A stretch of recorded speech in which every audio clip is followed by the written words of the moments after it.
with these different streams underneath the umbrella, but can you tell us a little bit about the transition from your health services to education, and also your passion for international affairs, so to speak? Absolutely. Thank you, Vicky, for that question. And I really love to share that story with everyone because I think that shows to me how introspection matters and how following your passion is a very important and critical thing to do in your life. As Vicky mentioned earlier, I did my PhD from the US. I was at Penn State for my PhD, working on the issues related to elderly and disabled in the domain of healthcare. Then I moved on to do my postdoc in Singapore, moved back to India thereafter. I held a faculty position for 5 years. I taught, did research, did a lot of projects actually with both the state government, ministries of health at the state level and at the national level, in various domains related to policy matters, children healthcare, women, health systems in general.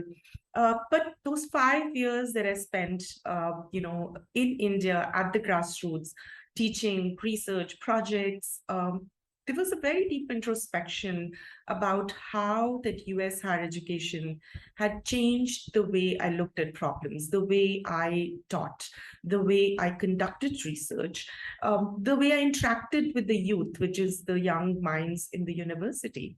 And that led me to more introspection and how, instead of just being restricted to the field of health or public health, teaching and research, the impact of my work would be wider if I were in the domain of international higher education, promoting youth to pursue their higher education or scholarly work abroad, especially the US, because for me, that was a deep-seated impact during my PhD program. And that brought me to the Fulbright office, or the USIF that Vicky mentioned earlier, United States India Educational Foundation. That particular position allowed me to manage 2 US State Department programs, the Fulbright program and then the Education USA program, which facilitates the students who want to pursue their higher education in the US at any level, bachelor's, master's, PhD. Fulbright programs, many of you might be aware, are funded again through the US government to facilitate exchange programs between US and countries across the world.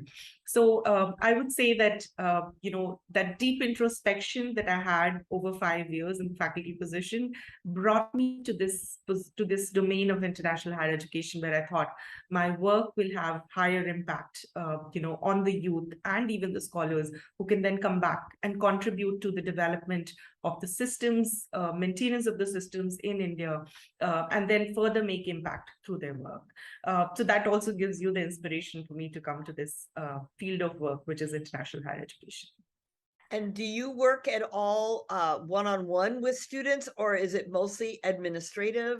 Could you explain a little bit about the work that you do? Absolutely. So I'll be happy to share a profile of my work. So both during the work at the United States India Educational Foundation at the US Consulate in Hyderabad, and in my current position where I head the Office of International Affairs at Ahmedabad University, I do interact a lot with students. Students, are I would say, the backbone of this work, the scholars and students, I would say. They have tons of questions, related to how they can go and apply to universities abroad, what are the universities they should choose, what programs of study, which countries to choose from. So yes, I do interact a lot with students, help them with their questions. And then, of course, it's a part and parcel of the job to do also the administrative work to handle the whole office, both currently and in my previous position. Anita? Yes, amazing. That was absolutely wonderful. I was wondering where your roots take you if we go back in time. My roots go way back to India-Pakistan partition. That's where both my grandparents came from. When 1947, the partition happened. In fact, I was born and brought up in a refugee colony. Not many people know about this. So first 11 years of my life I've spent in a refugee colony, which is up north, northern India. It's a small little town near Haridwar, so it borders Uttaranchal and Uttar Pradesh. So that's where I grew up, spent whole of my life till my early college years. And then I moved to Delhi for work for 4 years, and then I moved to US for my PhD. So that's where my roots, take me. I still say the origins are the partition. That's where both my grandparents came from. So you were in a refugee place. How did you get educated there? So that's where I think I was really, really fortunate, to be born into a family where my parents, send me to a school,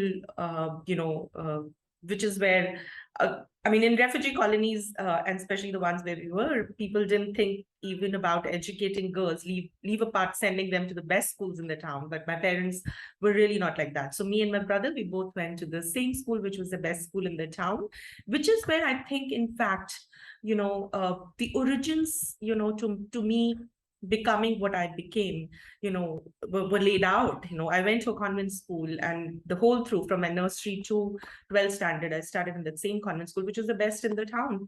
And that laid out such a strong foundation for my education. Thanks to my parents, they took the decision for me to go there.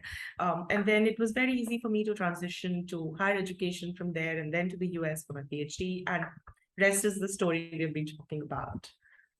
Wow, that's amazing story. That's like a rags to riches story, as we would call them in America. Thank you. Thank you. Thank Yeah. you. Yeah. Go ahead, Anita. Yeah, thank you. So we know that there are ups and downs in life, and you have mentioned what are the pitfalls or the challenges you faced, and how did you work through them? Great. I think my challenges were a lot. One, given the beginnings where I came from, but I don't think give myself any kudos for those, because I think my parents were the ones who took up, gave me all the support, and they were available all the time when I was younger for me to become what I became, to send me to the best institutions for education, schooling level.